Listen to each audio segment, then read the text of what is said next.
യോഗ അധ്യക്ഷൻ, വേദിയിലും സദസ്സിലുമുള്ള സഹപ്രവർത്തകരെ, സ്നേഹിതരെ, ഞാൻ പ്രീ ഡിഗ്രിക്ക് പഠിക്കുന്ന കാലത്ത് എൻ്റെ നാട്ടിൽ തിരുവല്ലയിൽ ഒരു ഉപതെരഞ്ഞെടുപ്പ് നടന്നു. തിരുവല്ല മാത്രമല്ല, അന്ന് കാസർഗോഡ്, തലശ്ശേരി, തിരുവല്ല, പാറശാല 4 മണ്ഡലങ്ങളിൽ 4ഇടത്തും അന്നത്തെ രൂപമായിരുന്ന ഇടതുപക്ഷ ജനാധിപത്യ മുന്നണി വിജയിച്ചു. ഈ കാലഘട്ടത്തിനിടയിൽ നിരവധി ഉപതെരഞ്ഞെടുപ്പുകളിൽ പ്രവർത്തിക്കാൻ പോയിട്ടുണ്ട്. 2025 നിലമ്പൂരിൽ ഇടതുപക്ഷ ജനാധിപത്യ മുന്നണി കൺവെൻഷനിൽ കാണുന്ന ആവേശം, ഇത്രമാത്രം ആവേശം എൻ്റെ ജീവിതത്തിൽ ഞാൻ ആദ്യം കാണുകയാണ്. എം സ്വരാജിൻ്റെ വിജയം ഉറക്കെ പ്രഖ്യാപിക്കുന്ന കൺവെൻഷൻ. ഇന്ന് തുടങ്ങിയതല്ല, ഇന്നലെ സ്ഥാനാർത്ഥിയെ സ്വീകരിച്ചപ്പോൾ മുതൽ എങ്ങനെയാണ് ഈ നാട് ഒരു സ്ഥാനാർത്ഥിയെ നെഞ്ചിലേറ്റുന്നത് എന്നത് ഈ ദിവസങ്ങളിൽ നമ്മൾ കണ്ടുകൊണ്ടിരിക്കുകയാണ്. 2016 മുതലുള്ള കാലഘട്ടത്തിൽ 5 വർഷക്കാലം ശ്രീ സ്വരാജ് ഞങ്ങളോടൊപ്പം നിയമസഭയിൽ ഉണ്ടായിരുന്നു. സ്പീക്കറായിരുന്ന ശ്രീ രാമകൃഷ്ണൻ ഇപ്പോൾ വേദി വിട്ടുപോയി എന്ന് തോന്നുന്നു. ഞങ്ങൾ പ്രായമുള്ള ആളുകൾ പോലും വന്ന് കാതോർത്ത് നിൽക്കുന്ന പ്രസംഗങ്ങളിൽ ഒന്ന് ശ്രീ എം സ്വരാജിൻ്റെ പ്രസംഗമായിരുന്നു. നിലപാടുകൾ വളരെ വ്യക്തമായി അവതരിപ്പിക്കുവാൻ, മായം ചേർക്കാതെ വ്യക്തമായ നിലപാടുകൾ തൻ്റെ രാഷ്ട്രീയ വിശ്വാസത്തിൽ അടിയുറച്ചുകൊണ്ട് അവതരിപ്പിക്കുവാൻ നിയമസഭയ്ക്കകത്തും പുറത്തും തൻ്റെ ഇടത്തോടി പറയുവാനുള്ള പ്രത്യേകമായ സിദ്ധിയുടെ ഉടമയാണ് ശ്രീ എം സ്വരാജ് എന്ന് ഞാൻ പറയേണ്ടതില്ല, നിങ്ങൾക്ക് എല്ലാവർക്കും അറിയാം. നീതിയുക്തമായ ഒരു ലോകക്രമത്തിനു വേണ്ടി, സമത്വത്തിൽ അധിഷ്ഠിതമായ ഒരു സാമ്പത്തിക വ്യവസ്ഥയ്ക്ക് വേണ്ടി, യുദ്ധത്തിനെതിരെ, എല്ലാ മനുഷ്യരെയും തുല്യരായി കാണുന്ന, എല്ലാ മനുഷ്യരെയും സ്നേഹിക്കുന്ന മനുഷ്യ മഹത്വബോധത്തിൻ്റെ ഒരു ഉജ്ജ്വല വാഗ്മിയായി അദ്ദേഹം അവതരിക്കുന്നത് നമുക്കെല്ലാവർക്കും അനുഭവമുണ്ട്. അതുകൊണ്ടുകൂടി ഈ തെരഞ്ഞെടുപ്പിൽ സ്വരാജിൻ്റെ, അതുകൊണ്ട് മാത്രമല്ല, അതുകൊണ്ട് കൂടി ഈ തെരഞ്ഞെടുപ്പിൽ ഈ വിജയം നമുക്ക് ഉറപ്പിച്ചെടുക്കേണ്ടതായിട്ടുണ്ട്. ഈ ഭാഗത്ത് നിന്ന് കുറച്ച് ദിവസമായി കേൾക്കുന്ന ഒരു പദമാണ്, എനിക്കേറെ പരിചയമില്ലാത്തൊരു പദം. ഞാനപ്പോൾ നെറ്റിലൊന്ന് തപ്പി നോക്കിയതാ. ഒരു മുൻ ജനപ്രതിനിധി ഉപയോഗിക്കുന്ന ഒരു വാക്ക്, പിണറായിസം.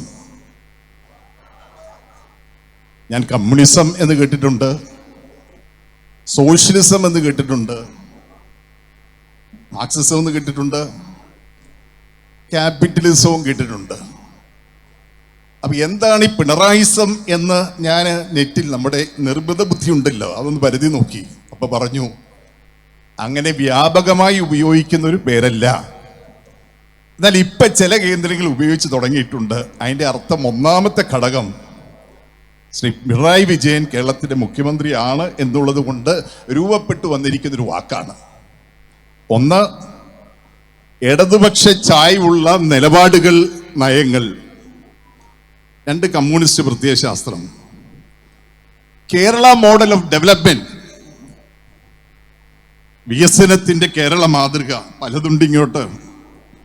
ഇൻഫ്രാസ്ട്രക്ചർ ഡെവലപ്മെന്റ് അടക്കം, നമ്മുടെ പശ്ചാത്തല സൗകര്യങ്ങളുടെ വികസനം അടക്കം, കിഫ്ബി അടക്കം, ആദ്യമടക്കം എല്ലാ കാര്യങ്ങളും ചേർത്ത് വേണമെങ്കിൽ പിണറായിസം എന്ന് പറയാം എന്ന് പറയുമ്പോൾ എത്ര പോസിറ്റീവായുള്ളൊരു വാക്കാണ് അത്. ഈ നാട്ടിലെ ജനങ്ങൾ, ഈ നാട്, മറ്റൊരു വാക്കാണ് യഥാർത്ഥത്തിൽ നമ്മൾ ഉപയോഗിക്കുന്ന വാക്ക്.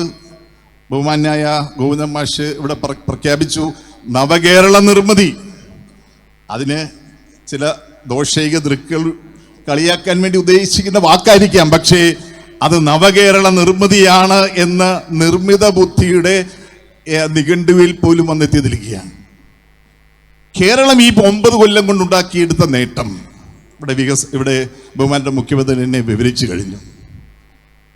തകർന്നടിഞ്ഞുകൊണ്ടിരുന്ന ഒരു സംസ്ഥാനത്ത് നമ്മുടെ വികസന മേഖല, നമ്മുടെ നിർമ്മാണ മേഖല അടക്കം, നമ്മുടെ വിദ്യാഭ്യാസ മേഖല, ആരോഗ്യ മേഖല, സമസ്ത മേഖലകളും അപജയത്തിലേക്ക് പോയിക്കൊണ്ടിരിക്കുന്ന കാലഘട്ടത്തിൽ 2016 അധികാരത്തിൽ വന്ന് 2021 ഭരണം തുടരുന്ന പിണറായി വിജയന്റെ ഗവൺമെന്റ് ഈ സംസ്ഥാനത്ത് കൊണ്ടുവന്ന നേട്ടങ്ങൾക്ക് നൽകുന്ന അംഗീകാരമായിരിക്കണം 2025 നിലമ്പൂരിലെ തെരഞ്ഞെടുപ്പ് ഫലം.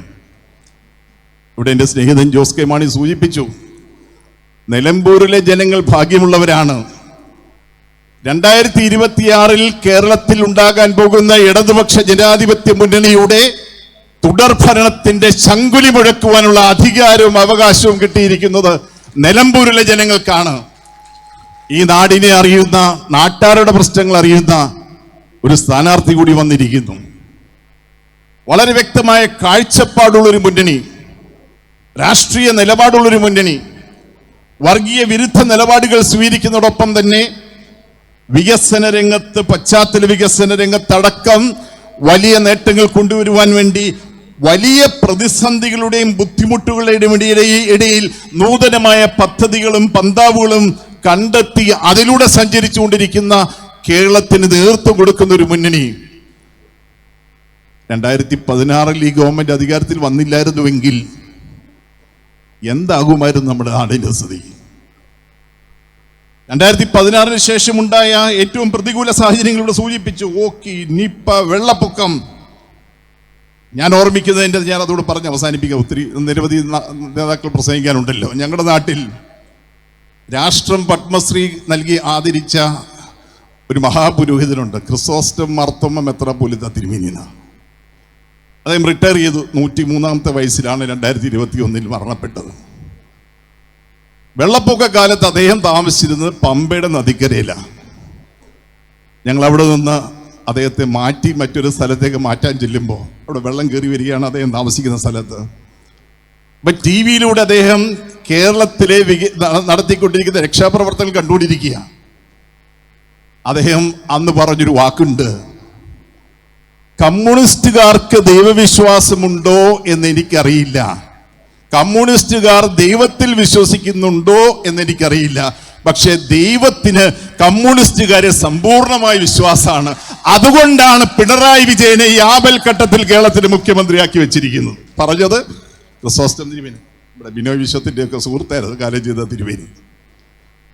അപ്പൊ ഈ നാടിനുണ്ടായ ബുദ്ധിമുട്ടുകൾ പരിഹരിക്കാൻ വേണ്ടി ആ കാലത്ത് അടിപതറാതെ ഒരു ജനതയെ ചേർത്ത് പിടിച്ച് കക്ഷി രാഷ്ട്രീയം നോക്കാതെ വിഭാഗീയതയില്ലാതെ എല്ലാ പ്രതിസന്ധികളെയും, കേന്ദ്രത്തിന്റെ അവഗണനയും പ്രതിപക്ഷത്തിന്റെ നിസ്സഹകരണവും ഒക്കെ ഉണ്ടാകുമ്പോൾ പോലും ഈ നാടിനെ കൈവിടില്ല എന്ന് ധീരമായ നിലപാടെടുത്ത ഒരു ഗവൺമെന്റും ഒരു മുഖ്യമന്ത്രിയും 2ാം ഊഴം പൂർത്തിയാക്കുമ്പോൾ 3ാം ഊഴത്തിലേക്ക് ഞങ്ങൾ ഇതാ വഴി തുറക്കുന്നുവെന്ന് പ്രഖ്യാപിക്കുന്ന ദിവസമാണ് ജൂൺ മാസം 19-ാം തീയതി.